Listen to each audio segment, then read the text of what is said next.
ராமனை பார்த்து நீ என்ன குற்றம் செய்தாய் என்று கேட்டால், இன்றைக்கு பல பேருக்கு ராமனிடம் நன்மையை காட்டுவதை விட தீமையை காட்டுவதிலே தான் அதிக அக்கறை வருகிறது. ஏனென்று எனக்கு புரியவில்லை. நான் பலதரம் பல மேடைகளிலே சொல்லியிருக்கிறேன், ராமனை பிடிப்பதை விட ராவணனுக்கு இப்போ ராவணனை பல பேருக்கும் பிடிக்கிறது. ஏனென்று நினைத்து பார்த்தால் அவர்களுக்குள்ளும் ஒரு ராவணன் இருக்கிறார் போல் தெரிகிறது எனக்கு. அதனால்தான் ராவணன் மீது நாட்டம் ஏற்படுகிறது. ராவணனை எங்களுடைய குலத்தினுடைய முதல்வன் என்றும் அப்படி என்னமோ எல்லாம் சொல்லுகிறார்கள். நான் கேட்கிறதுண்டு, ராவணனை காவியத்தை வைத்துக்கொண்டு நான் கேட்கிற ஒரு செய்தி, ராவணனை நல்லவன் என்று நீ சொன்னால், உன்னுடைய மனைவியை ஒருவன் தூக்கி கொண்டு போனால் அவனை நீ நல்லவன் என்று சொல்வாயா? சொன்னால் ராவணனையும் நல்லவன் என்று சொல். இதுதான் என்னுடைய வாதம். மாற்றான் மனைவி ஒருத்தியை அவளுக்கு விருப்பமில்லாமல் கொண்டு போய் வைத்து அனுபவிக்க நினைத்த குற்றம் என்பது இருக்கிறதே, பெரிய குற்றம். நம்முடைய திருவள்ளுவர் பலதார மனத்தை கண்டிக்கவில்லை, பரத்தையர் தொடர்பை கூட பெரிய அளவிலே கண்டிக்கவில்லை, பொருட்பாலிலே தான் கண்டிக்கிறார். ஆனால் அறத்துப்பாலிலேயே பிறன்மனை விரும்புவது என்பதை பெரிய குற்றம் என்கிறார். அந்த குற்றத்தை ஒருவன் செய்தால் அவன் வேறொரு குற்றத்தை செய்யாவிட்டாலும் அதையும் செய்திருப்பான் என்று இந்த உலகம் சொல்லும் என்கிறார். எய்துவர் எய்தா பழி என்கிறார். அந்த பெரிய குற்றத்தை செய்தவனாகிய ராவணனை நல்லவன் என்று சொல்கிற ஒரு அமைப்பை இந்த சமுதாயத்துக்குள்ளே நாங்கள் உருவாக்கக்கூடாது என்று உங்கள் எல்லோரிடமும் நான் தாழ்மையாக கேட்டுக்கொள்கிறேன். எங்களுக்கு இருக்கிற ஒரு ஆசை என்னவென்று கேட்டால், யாராவது ஒரு நல்லவனை கண்டால் அவனிலே ஒரு கெட்டதையாவது காட்டிவிட வேண்டாமா என்கின்ற ஆசை எங்களுக்குள்ளே முளைக்கிறது. ஏனென்றால் எங்களுக்குள்ளே நிறைய கெட்டதுகள் இருக்கிறது. இவ்வளவு கெட்டதுகள் எங்களுக்குள்ளே இருக்கத்தக்கதாக ஒருவன் எப்படி நல்லவனாக இருக்க முடியும்? ஆகவே அவனிலும் ஒரு குற்றத்தை நான் காட்டுவேன் என்று நினைக்கிற மன இயல்பு இருக்கிறதே நம்முடைய தாழ்ச்சியினுடைய அடையாளம். அப்படித்தான் நான் நினைக்கிறேன். கம்பன் என்கின்ற பெரும்புலவன் உயர்த்தி வைத்த ஒரு பாத்திரத்தை நம்முடைய அறிவு நுட்பம் கொண்டு வியாக்கியானங்கள் செய்து நாங்கள் கீழே தாழ்த்துவதுதான் நம்முடைய நோக்கமா என்று கேட்டால், அப்படியானால் அதற்கு ஒரு விழா எடுக்க வேண்டிய தேவை என்ன என்று படுகிறது.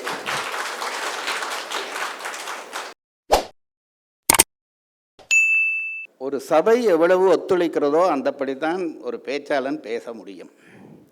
எங்கள் ஊரிலே சொல்வார்கள், மாட்டிலே பால் கறக்கிற பொழுது பால் தொட்டு பால் கறத்தல் என்பார்கள். பாலை தொட்டுத்தான் பாலை கறப்பார்கள். அதுபோல சபையை தொட்டுத்தான் நாங்கள் பேச வேண்டும். அந்த ஆதரவை நீங்கள் எனக்கு தர வேண்டும் என்று கேட்டுக்கொள்கிறேன். இது என்னுடைய முதல் பேச்சு அனுபவம். ஆனால் நான் எப்படித்தான் நினைத்து பார்த்தாலும் இந்த சபையை என் ஆசிரியர் சொன்னபடி என்னால் நினைக்க முடியவில்லை. அதனாலே ஒரு அச்சம் தோன்றுகிறது. இந்த சபையிலே நான் பேசாமல் விட்டுவிட்டால் என்ன, என்னுடைய பேச்சு தோற்று போனால் என்ன என்று இதுவரை நேரமும் நினைத்து கொண்டிருந்தேன். என் மனம் சொல்லியது, அப்படி நீ இன்றைக்கு நன்றபடி பேசாவிட்டாலும் பரவாயில்லை, நீ உன்னுடைய பேச்சு இன்றைக்கு தோற்று போனாலும் பரவாயில்லை என்று என் மனம் சொல்லியது. நான் ஏன் என்று என் மனதை கேட்ட பொழுது மனம் சொல்லியது, நீ பேசாமலே உன்னை எல்லாரும் பாராட்டுகிறார்கள். நீ வருகிற பொழுது மரியாதை செய்கிறார்கள், அன்பு செய்கிறார்கள், பெரியவர்கள் சிறியவர்கள் என்று வித்தியாசம் இல்லாமல் எல்லாரும் உன்னை பாராட்டுகிறார்களே. அப்படி பாராட்டுகிற பொழுது பாராட்டை ஏற்கனவே நீ பெற்றுவிட்டாய், இனி பெற வேண்டும் என்று அவசியமில்லை. ஆகவே நீ பேசாமல் விட்டாலும் ஒன்றும் தவறில்லை என்று என் மனம் சொல்லியது. அந்த துணிவிலே தான் நான் பேச ஏறியிருக்கிறேன். ஒன்றை மட்டும் நான் ஆரம்பத்திலே சொல்ல விரும்புகிறேன். நீங்கள் எல்லோரும் என் மேல் காட்டுகிற அன்பையும் மரியாதையையும் மதிப்பையும் நான் எப்படி தாங்கிக் கொள்ளப் போகிறேனோ என்று தெரியாமல் திகைத்து நிற்கிறேன். எதற்காக என் மேல் இவ்வளவு அன்பு செய்கிறீர்கள் என்று என் மனம் திரும்ப திரும்ப கேட்கிறது. இந்த பேசுகிற சின்ன பையன்கள் எல்லாம் வந்து என் மேல் அன்பை கொட்டுகிறார்கள். அப்படி நான் என்ன ஒரு பெரிய, என்னை அறிமுகப்படுத்துகிற பொழுது சொன்னார்கள், ராமாயணம் அழிந்து போனாலும் பரவாயில்லை, ஜெயராஜ் இருந்தால் ராமாயணத்தை உண்டாக்கி விடலாம் என்று. அவர்கள் சொல்கிறார்கள் என்பதற்காக அதை நான் ஏற்றுக்கொள்ள தயாராக இல்லை. அதெல்லாம் என் மேல் கொண்ட அன்பினால் அவர்கள் செய்கிற பாராட்டு என்று தான் நான் நினைக்கிறேன். எனக்கு ஒரு தகுதி இருக்கிறது. என்னை இவ்வளவு பேரும் அன்பு செய்ய, மரியாதை செய்ய, பாராட்ட எனக்கு ஒரு தகுதியுமே இல்லையா என்றால் ஒரு தகுதி இருக்கிறது. அது என்ன தகுதி என்றால், நான் கம்பனை உளமாற நேசித்தேன். அதுதான் என்னுடைய தகுதி. கம்பராமாயணத்தை நேசித்தது அதற்கு பிறகுதான். எனக்கு என்னவோ கம்பன் என்ற அந்த ஒரு புலவன் மேலே ஏற்பட்ட ஈர்ப்பு என்பது என்னால் மறக்க முடியாதது. எங்கள் ஊரில் நான் இருக்கிற பொழுது யாராவது ஒருத்தர் கம்பனை தாழ்த்தியோ தாக்கியோ எழுதினாலோ பேசினாலோ கடும் கோபப்படுவேன். அவர்களுக்கு உடனே மேடை என்றால் பதில் சொல்லுவேன், அல்லது எழுத்தென்றால் எழுத்திலேயாவது அவர்களை ரொம்ப கண்டிப்பேன். கம்பனுக்கு ஒரு குறைவு வருகிறதென்றால் என்னால் தாங்க முடியாது. எங்கள் கம்பன் விழாக்களே ஒரு சின்ன பிழை கூட நிகழவிடா கூடாது என்பதற்காக நான் ரொம்ப முயற்சி செய்வேன். இதுதான் எனக்கு இருக்கக்கூடிய இன்றைக்கு நீங்கள் எல்லாரும் தரக்கூடிய அன்புக்கும் மதிக்குமான தகுதி என்று நான் நினைக்கிறேன். எங்கள் ஊர்களிலே கூட்டம் நடக்கிற பொழுது, சில கூட்டங்கள் நடக்கிற பொழுது யாராவது ஒருத்தர் கம்பனை தாக்கி பேசினார், அந்த சபை முழுவதும் என்னை திரும்பி பார்க்கும். ஏதோ நான் தான் கம்பனுக்கு சொந்தக்காரன் என்பது போல என்னை திரும்பி பார்ப்பார்கள். பாராட்டினால் என்னை பார்த்து சிரிப்பார்கள். அந்த அளவுக்கு கம்பனோடு உறவு கொண்ட அந்த ஒரு காரணத்தால் தான் உங்கள் எல்லோருடைய அன்பையும் பெற முடிகிறது என்று கருதி விஷயத்துக்குள்ளே வரலாம் என்று நினைக்கிறேன். ராமா நீயுமா, இந்த தலைப்பினூடாக சொல்ல வருகிற விஷயம் புரிகிறது. அதாவது ராமன் கூட குற்றங்களை செய்தான் என்பதுதான் நேற்றைய வழக்காடு மன்றத்தினுடைய தொடர்ச்சி போல இந்த தலைப்பு அமைகிறது. ராமா நீயுமா என்ற கேள்வி எங்கே பிறக்கும்? அவன் எங்கேயாவது ஒரு பிழை செய்கிற பொழுதுதான் அந்த கேள்வி பிறக்கும். எங்கே பிழை செய்த பொழுது கேள்வி பிறக்கிறது என்று இல்லாமல் கம்பன் கழகத்தார் ரொம்ப நுட்பமாக ராமா நீயுமா என்று ஒரு தலைப்பை தந்து என்னை சிக்க வைத்திருக்கிறார். ராமன் பிழை செய்தானா, பிழை செய்வானா என்ற கேள்வி முதலிலே இருக்கிறது. செய்வான், செய்யலாம். அது எப்படி சொல்கிறாய்? ராமன் பிழை செய்யலாம் என்று எப்படி சொல்கிறாய் என்றால் வேறொன்றும் இல்லை. என்றைக்கு ஒருவன் இந்த பூமிக்கு வருகிறானோ அன்றைக்கு அவன் முழுமையாக தூய்மையானவனாகவோ முழுமையாக கெட்டவனாகவோ ஒருவன் இருக்க முடியாது. இது சத்தியம். எவன் ஒருவனுக்குள்ளேயும் ஒரு நன்மையினுடைய ஒரு கூறும் இருக்கும், தீமையினுடைய ஒரு கூறும் இருக்கும். இது தவிர்க்க முடியாதது. அதனால்தான் இந்த உலகத்துக்கு நம் பெரியவர்கள் ஒரு பெயர் வைத்தார்கள், மிஸ்ர பிரபஞ்சம் என்று இதற்கு பெயர் வைத்தார்கள். மிஸ்ர பிரபஞ்சம் என்றால் கலப்பு நிலை கொண்டது என்று அர்த்தம். ஏதிலும் ஒரு நன்மையும் இருக்கும், தீமையும் இருக்கும். பூமியிலே வந்து என்றைக்கு ராமன் பிறந்தானோ அவனுக்குள்ளேயும் ஏதாவது ஒரு சின்ன பிழையை காட்ட புலவன் விரும்பி இருந்தால் அதிலே தவறில்லை, அது அவனுக்கு குறையும் இல்லை என்பது என்னுடைய அபிப்பிராயம். ராமனை பார்த்து நீ என்ன குற்றம் செய்தாய் என்று கேட்டால் இன்றைக்கு பல பேருக்கு ராமனிடம் நன்மையை காட்டுவதை விட தீமையை காட்டுவதிலே தான் அதிக அக்கறை வருகிறது. ஏனென்று எனக்கு புரியவில்லை. நான் பலதரம் பல மேடைகளிலே சொல்லியிருக்கிறேன், ராமனை பிடிப்பதை விட ராவணனுக்கு இப்போ ராவணனை பல பேருக்கும் பிடிக்கிறது.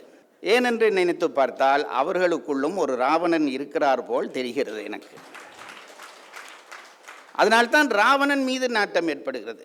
ராவணனை எங்களுடைய குலத்தினுடைய முதல்வன் என்றும் அப்படி என்னமோ எல்லாம் சொல்கிறார்கள். நான் கேட்கிறதுண்டு, ராவணனை காவியத்தை வைத்துக்கொண்டு நான் கேட்கிற ஒரு செய்தி, ராவணனை நல்லவன் என்று நீ சொன்னால் உன்னுடைய மனைவியை ஒருவன் தூக்கி கொண்டு போனால் அவனை நீ நல்லவன் என்று சொல்வாயா?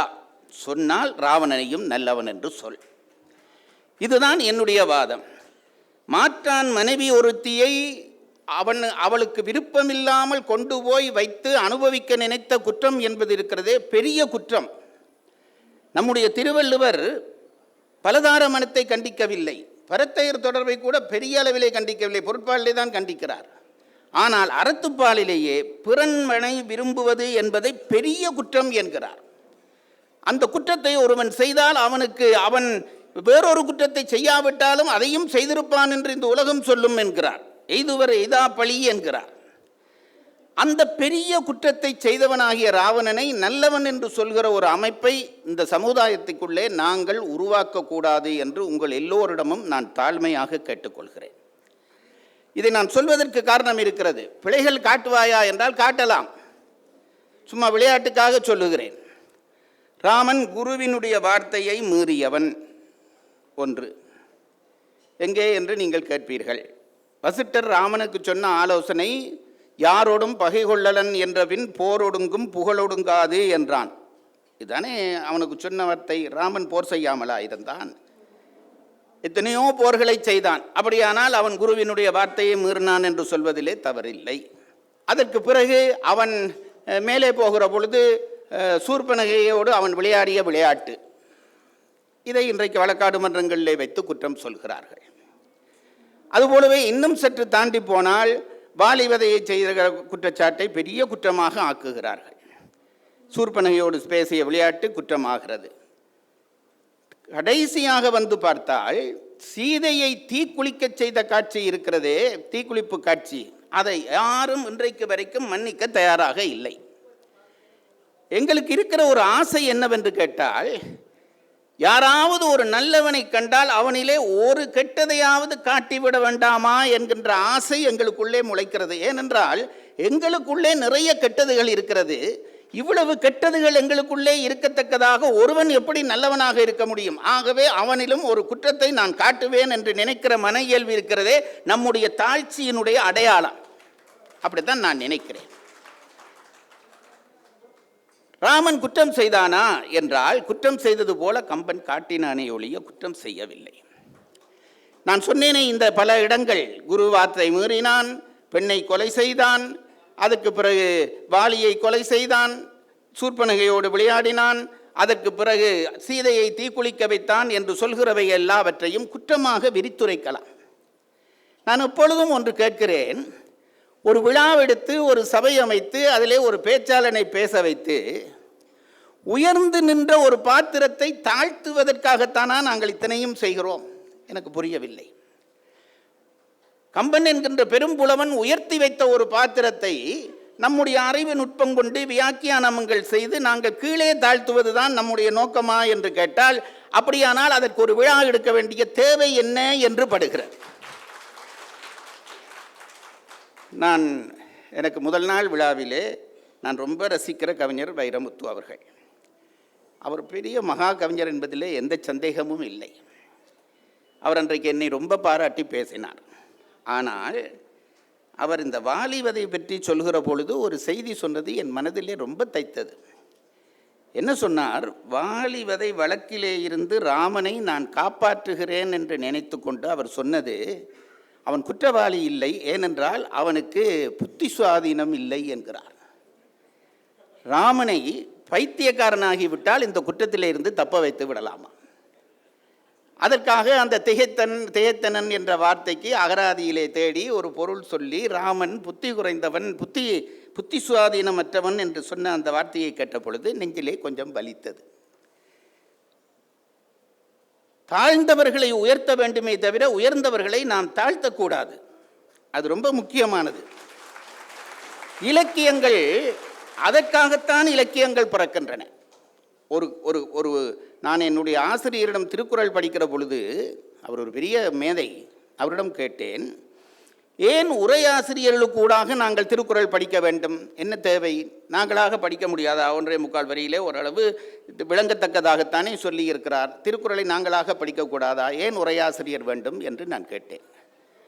அவர் கொஞ்சம் யோசித்து விட்டு எனக்கு சொன்ன பதில், நமக்கும் உரையாசிரியர்களுக்கும் இருக்கிற வித்தியாசம் என்னவென்று கேட்டால், நாங்கள் புலவன் தந்த அந்த பாட்டிலே இருக்கிற சொல்லுக்கூடாக பொருளுக்குள்ளே போகிறோம். ஒரு புலவன் ஒரு பாட்டு அமைத்து விட்டான் என்றால் அந்த பாட்டிலே இருக்கிற சொல்லை வைத்துக்கொண்டு பொருளை தேடுகிறோம். உரையாசிரியர்கள் அப்படி அல்ல. அவர்கள் காவியத்தை பாடிய புலவனுடைய அந்த அறிவு நிலையிலேயே நிற்கிறபடியால் அவர்கள் பொருளுக்குள்ளே இருந்து சொல்லுக்குள்ளே இறங்குவார்கள். அதனாலே சொற்களுக்கான பொருளை அவர்கள் விளங்குகிற பொழுது அது நூலாசிரியனுடைய எண்ணமாக இருக்கும். அது ரொம்ப முக்கியம். ஒரு புலவனுடைய கருத்தை விளங்காமல் நான் அதற்கு வியாக்கியானம் செய்கிறேன் என்பது மிகப்பெரிய தவறு. அதனால்தான் பாரதி சொன்னார், அனிசை காவியம் 1000 கற்கினும் ஆழ்ந்திருக்கும் கவியுளம் காண்கிறார்.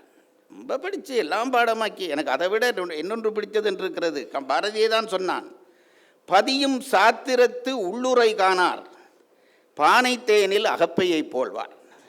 நான் ரொம்ப ரசித்த இடம். அவர் என்ன சொல்கிறார் என்றால், இந்த தேன் பானைக்குள்ளே ஒரு அகப்பையை வைத்திருப்பார்கள் தேன் எடுப்பதற்காக. அது அதற்குள்ளேயே தான் ஆயுள் முழுவதும் கிடக்கும். அள்ளி அள்ளி மற்றவர்களுக்கு கொடுக்கும். வாங்குறவனுக்கெல்லாம் தேனுடைய சுவை தெரியும். இந்த அகப்பைக்கு சீவிய காலத்திலே தேனுடைய சுவை தெரிய போகிறதில்லை. அப்படித்தான் சில அறிஞர்கள் நன்றாக படிக்கிறார்கள், படித்ததை சொல்கிறார்கள். ஆனால் அந்த புலவனுடைய நோக்கம் என்ன என்று புரியாமல் பேசுகிற பொழுது காவியம் சிதைவுறுகிற ஆபத்து வருகிறது என்பதை நான் இங்கே சொல்லிக்கொள்ள விரும்புகிறேன்.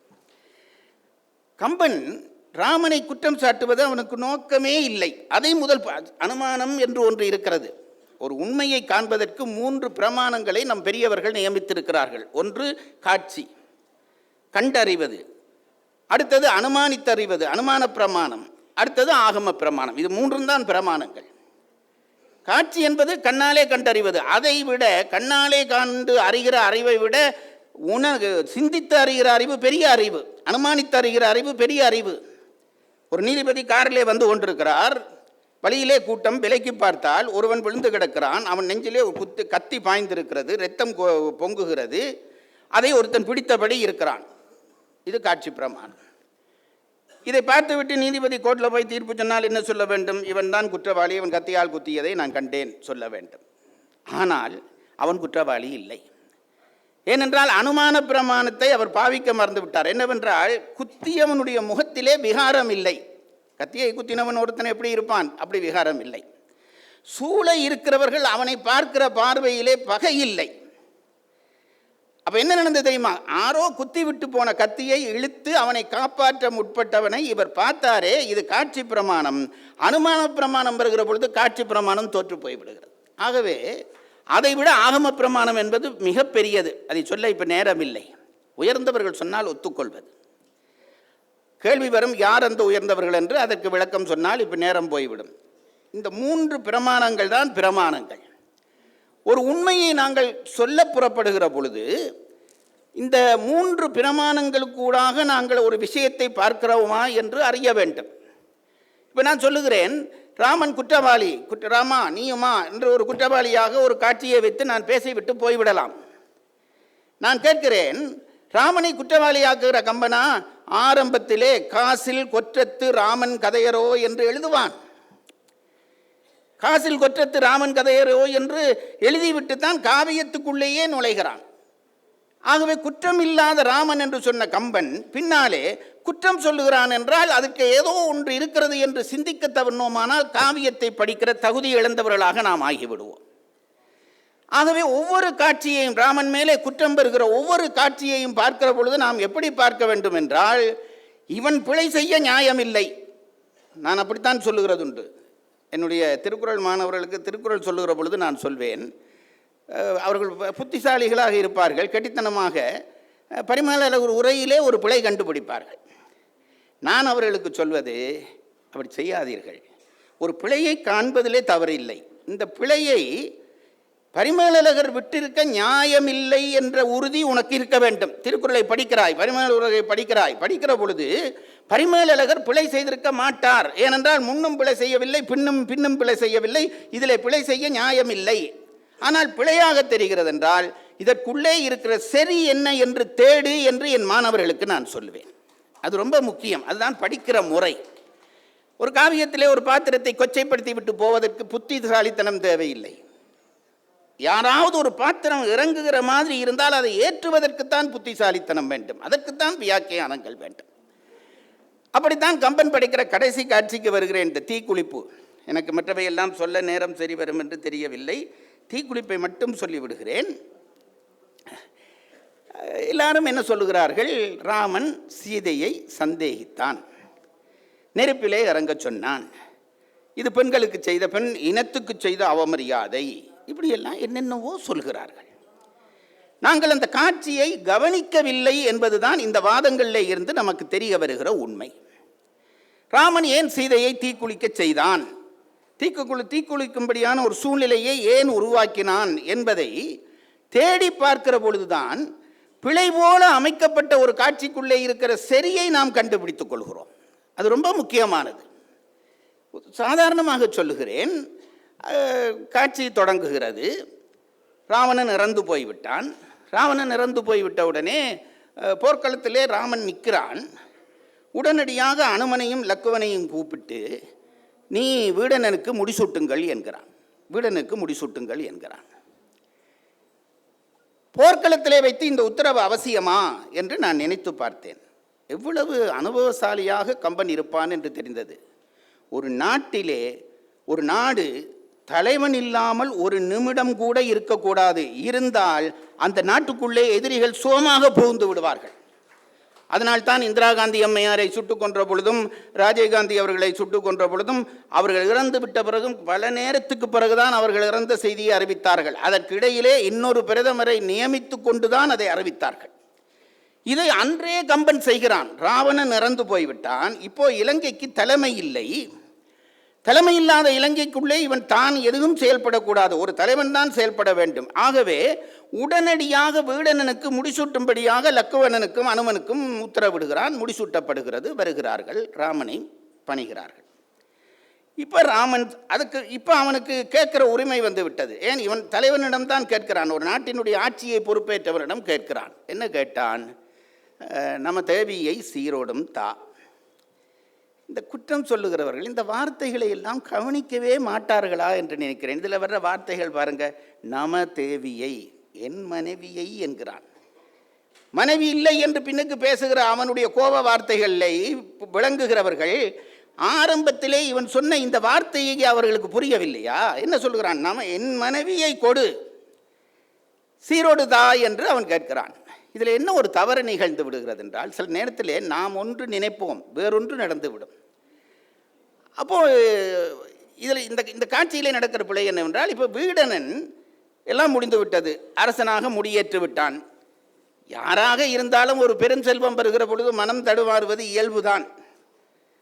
அது கூனிதான் சொன்னாள், யாருக்கென்றாலும் மனம் தடுமாறும், அருந்தவர்க்கேனும் பெறலரும் திருப்பெற்றபின் சிந்தனை பிரிதாம் என்றான்.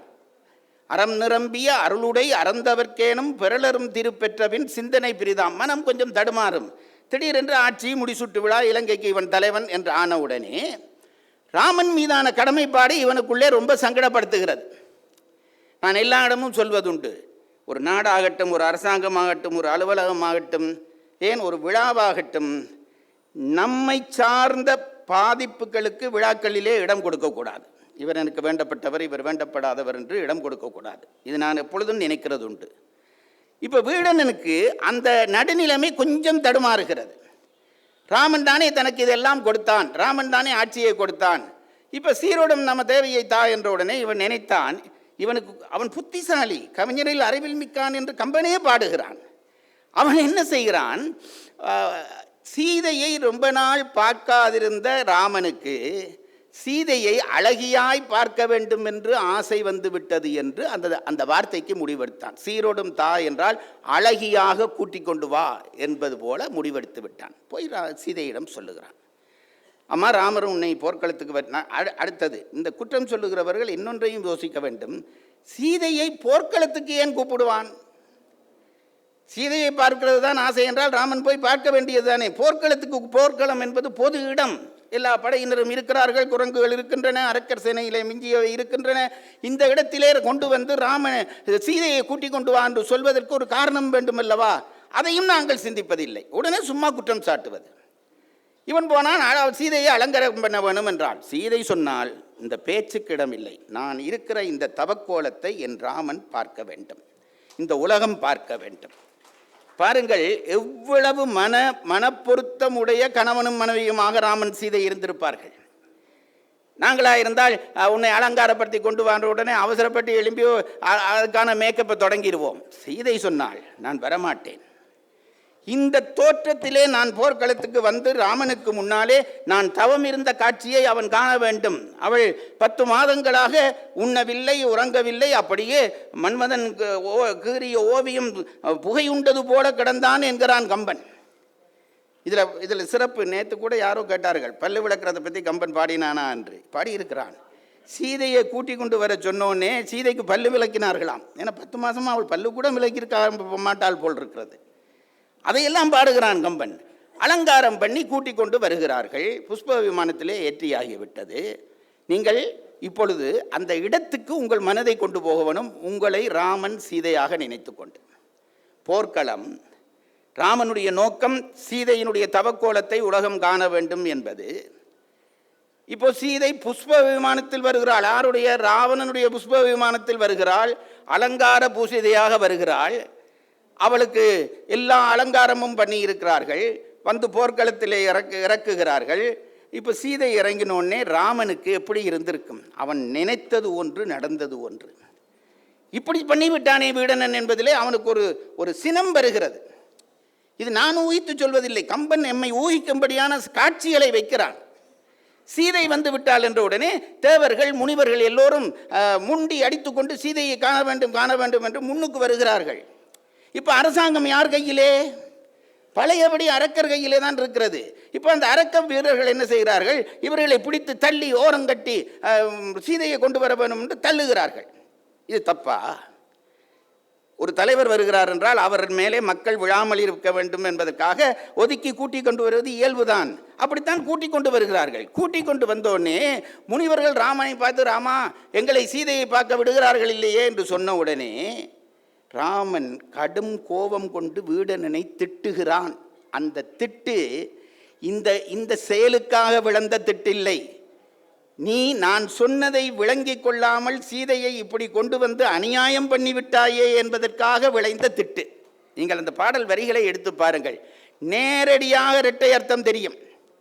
நேரடியாக இரட்டை அர்த்தம் தெரியும். நான் நேரக்கண்மையினாலே அதை சொல்ல விரும்பவில்லை. நேரடியாக அதனுடைய இரட்டை அர்த்தம் தெரியும். என்ன சொல்வான்? நீ நான் சொன்னதை விளங்காமல் என்ன பண்ணுகிறாய் என்கின்ற கருத்தோடு வீடணனை திட்டுகிறான். அரக்கர் வேந்தே என்று சொல்லி திட்டுகிறான். அப்போ என்ன தெரிகிறது?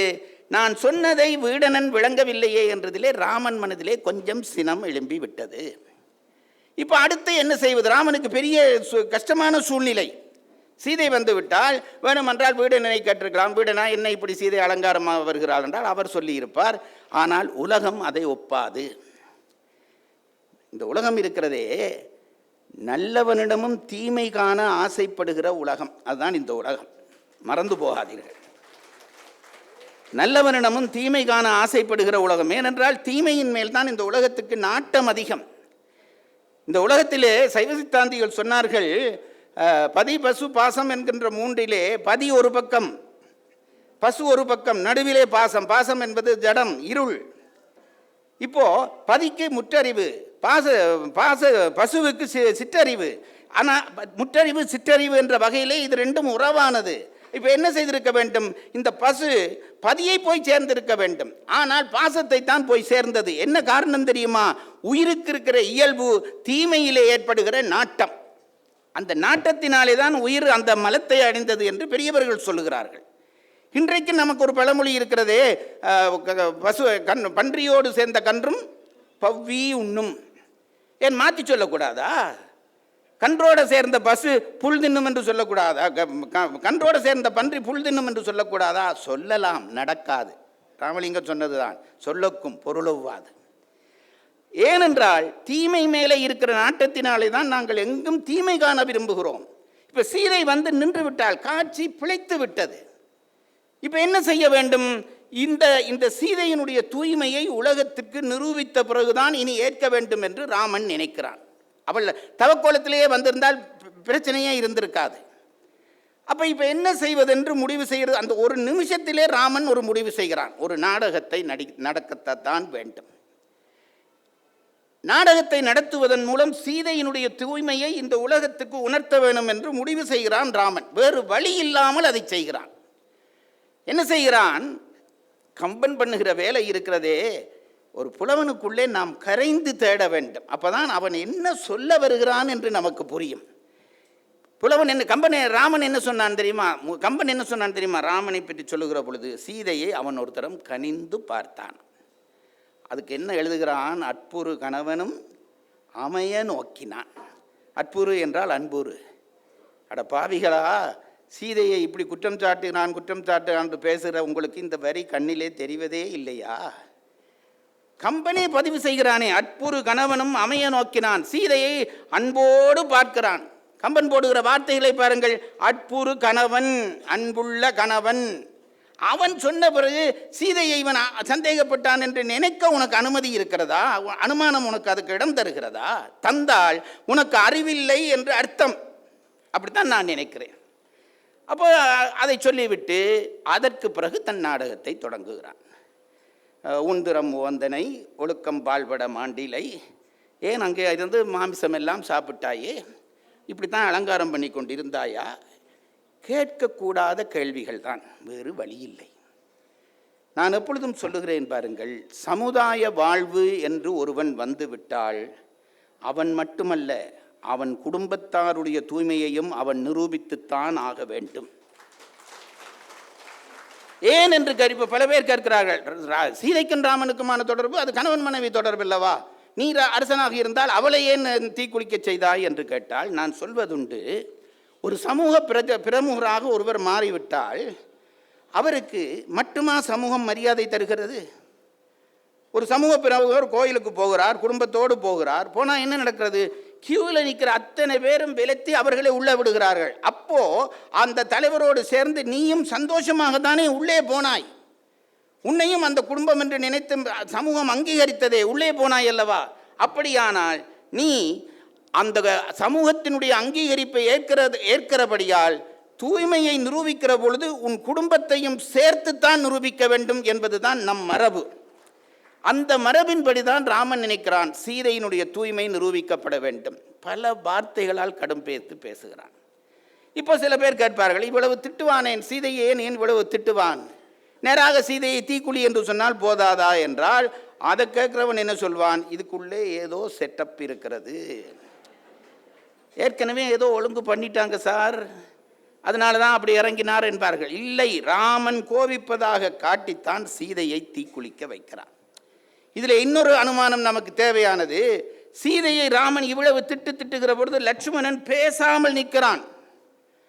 சீதையை பார்த்துவிட்டு வந்து சொன்ன ஆஞ்சநேயன் பேசாமல் நிற்கிறான். சீதை தீக்குளிக்க போகிறேன் என்று சொன்ன உடனே, தீமூட்டு என்று சொன்ன உடனே லட்சுமணன் அண்ணன் முகத்தை பார்க்கிறான். அவன் குறிப்பு காட்டுகிறான், கொளுத்து. இதெல்லாம் ஒரு நாடகம் என்று நமக்கு புரியாவிட்டால் ஒரு காவியத்துக்குள்ளே நுழைந்து நாம் காணப்போகிற பயன் என்ன என்று நாம் சிந்திக்க வேண்டும். அப்போது தீ மூட்டப்படுகிறது, இறங்குகிறாள். இறங்கின உடனே அக்கினி தேவனே அவளை ஏந்தி கொண்டு வந்து வெளியிலே விடுகிறான். கம்பன் சொன்னான், அவளுடைய வேர்வை துளி கூட காயவில்லையாம். உரையாசிரியர்கள் எழுதினார்கள், வேர்வை துளி என்றால் வெம்மையாலே வந்த வேர்வை துளி. ராமன் பேசிய பேச்சுக்களாலே அதிர்ந்து வேர்த்தவள் அந்த வேர்வை துளியோடையே வெளியிலே வந்தான் என்றான். அதற்கு பிறகு கூட ராமன் நிற்கிறான். நீ யாரப்பா? அக்கினி தேவனை தெரியாதவன் போல கேட்கிறான். நீ யாரப்பா? இவளை ஏந்தி கொண்டு வந்து இவள் சுடுகிறாள் என்கிறாயே என்று இவன் கேட்க, அதற்கு பிறகு அக்கினி தன்னை நியாயப்படுத்தி, நான் உலகத்தையே தூய்மை செய்கிறவன், என்னையே இவள் சுடுகிறாள், இவளை நீ ஏற்றுக்கொள்ளத்தான் வேண்டும் என்று சொன்ன பிறகுதான் ராமன் சீதையை ஏற்க தயாராகிறார். அதற்கு பிறகு கூட கம்பர் என்ன செய்கிறார்? சிவபெருமான் வருகிறார், பிரம்மதேவன் வருகிறார்கள்.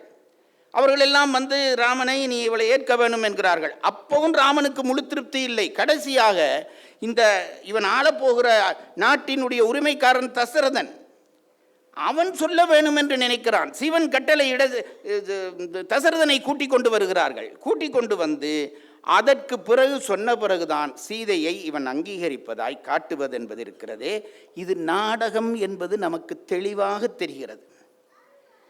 அதை வைத்துக்கொண்டு சீதையினுடைய உயர்வையும் ராமனுடைய சிறப்பையும் நாம் சொல்ல வேண்டுமே தவிர, சீதையினுடைய தாழ்ச்சி சொல்லி சீதையினுடைய பெருமையை குறைவு சொல்லி ராமனை நிறுவுவது என்பது இருக்கிறதே, அது ஒரு காலமும் உகந்ததில்லை என்று நான் உறுதியாக சொல்ல விருகிறேன்.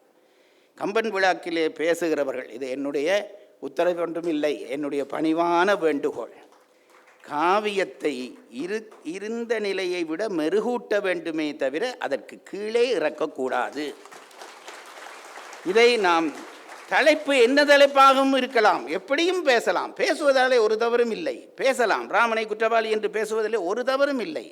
ஆனால் மனதுக்குள்ளே அவன் குற்றவாளி இல்லை என்ற எண்ணத்தோடு தான் பேச வேண்டும், குற்றவாளிதான் என்று நினைத்து கொண்டு பேசக்கூடாது. அப்படி ராமன் செய்த தவறுகள் என்று சொல்லப்படுகிற ஒவ்வொன்றுக்கும், இப்போ சீதை இந்த இடத்திலே சொல்வது போல ஒவ்வொன்றுக்கும் சொல்லலாம். வாலிபதையிலேயும் அதுதான். வாலிபதையிலே ராமன் விசாரிக்காமல் கொன்றான் என்ற வார்த்தையே பிழை. சுக்ரீவன் வந்து சொல்லிவிட்டான், அனுமன் வந்து சொல்லிவிட்டான், இவன் தம்பியை கொல்ல பார்த்தான், மனைவியை எடுத்துக்கொண்டான். உடனே ராமன் விசாரிக்காமல் இல்லை, விசாரணை நடத்தினான். எப்படி நடத்தினான் என்றால், விசாரிப்பதற்கு வாலியை கூப்பிட்டு விசாரிக்க முடியாது, ஒரு சூழ்நிலையை உருவாக்கி விசாரித்தான். முதல் தரம் போகிற பொழுது சுக்ரீவனை அனுப்பினான், போய் அவனை சண்டைக்காலை நான் ஒளிந்து நின்று அம்பு போடுகிறேன் என்று. இப்போ நான் உங்களை கேட்கிறேன், இந்த கதை தெரியாதவர்கள் இங்கே இருக்க நியாயம் இல்லை. இப்போ நான் கேட்கிறேன், இவன் ஒளிந்து நின்று அம்பு போடுகிறேன் என்று போகிறான், அங்கே அடி விழுகிறது. இவன் அம்பு போடுவான் என்று சுக்கிரீவன் எதிர்பார்க்கிறான், வரவில்லை. தனக்கு உயிராபத்து வந்து விட்டது என்று உடனே தப்பி ஓடி வந்து விடுகிறான் சுக்கிரீவன். அவன் அதில் எப்பவுமே கெட்டிக்காரன். ஓடி வந்தவன் ராமனை பார்த்து, ராமா, நான் சும்மாதானே இருந்தேன், என்னை போர் செய் வாலியோடு என்று சொல்லி அனுப்பிவிட்டு இப்படி பண்ணிவிட்டாயே என்று கேட்டவுடனே அதற்கு ராமன் சொல்லுகிற பதில் உங்கள் எல்லாருக்கும் தெரியும். நீயும் வாலியும் சண்டை பிடிக்கிற பொழுது யார் வாலி யார் நீ என்று தெரியவில்லை, அதனால் தான் அம்பு போடவில்லை என்றான். அம்பு போட்டு உண்மையிலே போட்டு விட்டால் என்ன ஆவது, அதனால் தான் போடவில்லை. இது ஒரு குழந்தைக்காவது இந்த பதிலை சொல்ல முடியுமா? யார் வாலி யார் சுக்கிரீவன் என்று ராமனுக்கு தெரியவில்லையா? தெரியாவிட்டால் பக்கத்திலே ஆஞ்சநேயன் இருந்தானே, அவனை கேட்டிருக்கலாமே யார் வாலி யார் ராமன் என்று. அது கூட வேண்டாம். ரொம்ப சுலபமான ஒரு பிரமாணம் இருக்கிறது, அனுமான பிரமாணம். அடிக்கிறவன் வாலி வாங்கிறவன் சுக்கிரீவன் என்பது கூடவா தெரியாது? அடிக்கிறவன் வாலி, அதை பார்த்தே போட்டிருக்கலாமே. ராமன் என்ன நினைக்கிறான், இந்த அண்ணன் தம்பியை கொல்வான் என்பது உண்மையா என்ற விசாரணையை நடத்தினான். கடைசி வரை வாலி கொல்ல முற்படவில்லை, அம்பு போடவில்லை ராமன். இரண்டாம் தரம் போகிற பொழுதுதான் வாலி அவனை இனி அழிப்பதென்று சுக்கிரீவனை கொல்வதென்று நினைத்து தன் தலைமையிலே தூக்குகிறான். இப்பொழுது தெளிவாகிவிட்டது, இந்த அண்ணன் தம்பியை கொல்லக்கூடியவன் தான் என்ற பிறகுதான் ராமன் அம்பு போட்டு அவனை கொள்கிறான். இதற்குள்ளே எல்லாம் கம்பன் சூத்திரங்களை அமைத்து வைத்திருக்கிறான். ஒவ்வொன்றுக்குள்ளும் சூத்திரங்களை அமைத்து வைக்கிறான். வாதங்கள் தொடங்குகின்றன. ராமனுக்கும் வாலிக்கும் பாரதங்கள் தொடங்குகிற பொழுது வாலி ஏதோ தான் குற்றமே இல்லாதவன் போல. இங்கே இந்த நடித்தவர்கள் ரொம்ப அழகாக பண்ணினார்கள். நான் ரொம்ப ஆச்சரியமாக அந்த நிகழ்ச்சியை பார்த்தேன். அம்மா என்னவென்றால், நாங்களே வேட்டி சால்வையெல்லாம் போட்டு இப்படி வந்து உட்கார்ந்து பேசினா தான் பேச்சென்று நினைக்கிறோம். எத்தனை நுட்பமான விஷயங்களை அவர்கள் தங்களுடைய அந்த பாணியிலே சொல்லி முடித்தார்கள். ஆச்சரியமாக இருந்தது. புராணங்களிலே இதிகாசங்களிலே வரக்கூடிய செய்திகளை எல்லாம் அப்படி மனனமாக வச்சு கடகடகடென்று சொன்னார்கள். நாங்கள் சொல்ல மாட்டோம். இப்போ அது ஆச்சரியமாக இருந்தது. இப்போ வாலி விழுந்து விட்டான். வாலி விழுந்தோடனே கேளாத கேள்வி எல்லாம் கேட்டான். என்ன எப்படி நீ கொள்ளலாம்? அரக்கரோர் அழிவு செய்து கழிவரேர் அதற்கு வேறோர் குரக்கிணத்திரையை கொள்ள மனுநீதி கூறிட்டுண்டோ என்று அடுத்து கேட்கிறான். இரக்கமெங்குகுத்தாய் என்பால் எப்பிழை கண்டாயப்பா என்று நியாயங்கள் எல்லாம் பேசினோன்னே ராமன் அதற்கு சொன்ன பதில், நான் உன்னை ஏன் கொன்றேன் என்றால் கேட்கிறாய், தம்பி மனைவியை நீ கவர்ந்தாய், அதனாலே கொன்றேன். இந்த கேள்வி விடைக்கிடையில் இருக்கிற அந்த ஒழுங்கை பாருங்கள். ஏன் என்னை கொன்றாய்? தம்பி மனைவியை நீ எடுத்தாய், கொன்றேன். இப்போ வாலி என்ன செய்து சொன்னான் தெரியுமா? உடனே அதுக்கு ஒரு பதில் வைத்திருந்தான். ராமா, இந்த ஒருவன் ஒருத்தி என்பதெல்லாம் உங்கள் குலத்துக்கு மனு குலத்துக்கு தான். எங்கள் குரங்குக்கு அதெல்லாம் கிடையாது. அந்த கொப்பில் ஒருத்தரோடு இருப்போம், இந்த கொப்பில் ஒருத்தரோடு இருப்போம். ஆகவே எங்களுக்கு இது கிடையாது என்று இதை மறுத்தான். இது சரியான பதில், அவனுடைய பதில் சரியான பதில். இப்போ ராமன் பந்து ராமன் கையில் வந்து விழுந்துட்டது. ராமன் சொன்னான், இதுவரை இவ்வளவு நியாயம் பேசினாயே, நின்ற நன்னறி நீ அறியானறி ஒன்றுமின்மை உன் வாய்மை உணர்த்துமாள். இத்தனை நியாயங்களை பேசினாயப்பா, நீயா குரங்கு? நான் உன்னை குரங்கு என்று ஒத்துக்கொள்ள மாட்டேன். இத்தனை சிந்தனையும் தர்மங்களும் தெரிந்த நீ மனிதன் என்றான். இப்போ வாலிக்கு வாலி என்ன சொல்லியிருக்கலாம்? நீ என்னதான் சொன்னா என்ன, நான் குரங்கு தான் சொல்லி இருந்தால் ராமன்பாடு சங்கடமாக போயிருக்கும். இப்போ வாலி என்ன செய்கிறான்? நீ குரங்கில்லை மனிதன் என்ற உடனே வாலிக்கு ஏற்கனவே ராமன் மேலே ஒரு எல்லையற்ற மதிப்பு அது முன்னுக்கு தெரிகிறது. அப்படி மதிப்பு வைக்கிற ஒருத்தன் தன்னை பார்த்து நீ குரங்கில்லை மனிதன் என்று சொன்ன உடனே அந்த பாராட்டை நிராகரிக்க அவனுக்கு மனம் வரவில்லை. பாராட்டை இப்போ பாருங்க, யாராவது ஒரு பெரியவர், நாங்கள் மனதில் மதிப்பில் உயர்ந்தவர் இருக்கிற ஒருவர் நம்ம உயர்த்தி சொன்னால் நம்ம தாழ்த்துவதற்காக உயர்த்தினாலும் கூட ஒத்துக்கொண்டு தானே ஆவோம். அப்படி ஒத்துக்கொள்ளுகிறான். நீ குரங்கல்ல மனிதன் என்றோடனே இவன் அதே இல்லை, நான் குரங்கு என்று கட்டாயப்படுத்த இல்லை. அடுத்தது அவன் என்ன சொன்னான் தெரியுமா? நான் மனிதன் என்கிறாயே ராமா, அப்படியானால் மனிதனாகிய என் மேல் நீ எப்படி மறைந்து நின்று அம்பு விடலாம்? இப்போ பாருங்க, திருப்பி ராமன் கையிலே பந்து. ராமன் சங்கடப்பட்டு போகிறான். பதில் சொல்ல பதிலே இல்லை. இப்போ என்ன செய்திருக்கலாம்? ராமன் நினைத்திருந்தால் ஏதாவது ஒரு பொய்ப்பதிலை சொல்லி இருக்கலாம். ஏனென்றால் வாலி விழுந்து விட்டான். இப்போ ராமன் தான் இப்போ நிற்கிற கதாநாயகன் எதை செய்தாலும் சரி என்று தான் உலகம் சொல்லும். ஆகவே ராமன் சும்மா ஏதாவது ஒரு சாட்டுக்கு ஒரு பொய்யை சொல்லி இருந்தால் கூட அது சரி என்று சூழ இருந்தவர்கள் தலையாட்டி இருப்பார்கள். ஆனால் ராமன் இந்த கேள்வி கேட்டவுடனே பேசாமல் நிற்கிறான். லட்சுமணன் அப்பதான் உள்ளே போகிறான். இந்த லட்சுமணன் புகுந்து சொல்லுகிற பதில் இருக்கிறதே ஒரு குழந்தைத்தனமான பதில். வாலி, உன்னை ஏன் மறைந்து நின்று கொள்ள வேண்டி வந்ததென்றால், ஏற்கனவே உன் தம்பிக்கு அடைக்கலம் தந்து விட்டான், உனக்கு முன்னாலே வந்தால் நீயும் வந்து அவனிடம் சரண் புகுந்து விடுவாய், பிறகு எப்படி இந்த வழக்கை தீர்ப்பது என்று தான் ஒளிந்து நின்று கொண்டான். அப்படி அவன் சரண் புகுந்திருந்தால் 2 பேரையும் சேர்த்து வைத்திருக்கலாம் என்ற உண்மை கூட லட்சுமணனுக்கு தெரியாதா? லட்சுமணனுக்கு என்ன பிரச்சனை என்றால், அண்ணன் மற்றவர்களுக்கு முன்னே தலை குனிந்து நிற்கப்படாது. நான் மனிதன் என்று சொல்கிறாயே, அப்படியானால் எப்படி என்னை மறந்து நின்று கொன்றாய் உடனே பதில் சொல்ல ராமனுக்கு பதில் இல்லை. தலை கவிழ்ந்து நிற்கிறான். அண்ணன் தலை கவிழ்ந்ததை லட்சுமணனாலே சகிக்க முடியவில்லை. லட்சுமணன் என்ன சொன்னான்? இப்படி ஒரு பொய்ச்சாட்டு சொன்னான். இந்த பொய்ச்சாட்டை ராமனுக்கு சொல்ல தெரியாதா? இப்படி ஒரு பொய்யான ஒரு காரணத்தை ராமன் சொல்லி இருக்க முடியாதா? சொல்லவில்லை. ஏனென்றால் உண்மைக்கு மாறான ஒன்றை தான் சொல்லக்கூடாது என்று ராமன் நினைத்தான். கம்பன் சொல்லுகிறார், திருவள்ளுவர் சொல்லுவார், சால்புக்கு கட்டளை யாதெனின், சான்றோன் என்பதற்கு எது வரைவிலக்கணம், எது வரைவு என்று கேட்டால், தோல்வி துளையல்லார்தனும் கொளல். உன்னை விட சின்னவனாக இருந்தாலும் நீ ஒரு பிழையை செய்துவிட்டு அவன் சுட்டி காட்டுகிறானா, பிழை என்று தெரிகிறதா, அதை நீ ஒத்துக்கொண்டால் நீ பெரியவன். இப்போ ராமன் அதை ஒத்துக்கொண்டு பேசாமல் நிற்கிறான். லட்சுமணனுக்கு அது இல்லை, ராமன் பேசாமல். இப்போ வாலி பார்த்தான், இவ்வளவு நேரமும் நான் செய்த பிழைகளை ராமன் சுட்ட நான் போலித்தனமான பதில்களை சொல்லி கொண்டிருந்தேனே, ராமனும் அப்படி ஒரு போலித்தனமான பதிலை சொல்லி இருக்கலாம், சொல்லாமல் நிற்கிறானே, அவன் உயர்ந்தவன் தான், இனி இவனோடு வாதிடக்கூடாது என்பதற்காகத்தான் நீ இது பொருத்தி என்றான். கம்பன் படைத்த பாத்திரங்கள், உயர் பாத்திரங்கள் எல்லாமே உயர்ந்தவை தான். அதற்குள்ளே சில நிழல்கள் படிகிறமால் இருக்கிற பொழுது நாங்கள் அதற்கு வெளிச்சம் காட்டி அந்த பாத்திரங்களை வெளிக்கொண்டு வருவது தான் பேச்சாளர்களுடைய கடமை என்று கருதி இந்த வாய்ப்பை நல்கிய அனைவருக்கும் நன்றி சொல்லி விடைபெறுகிறேன்.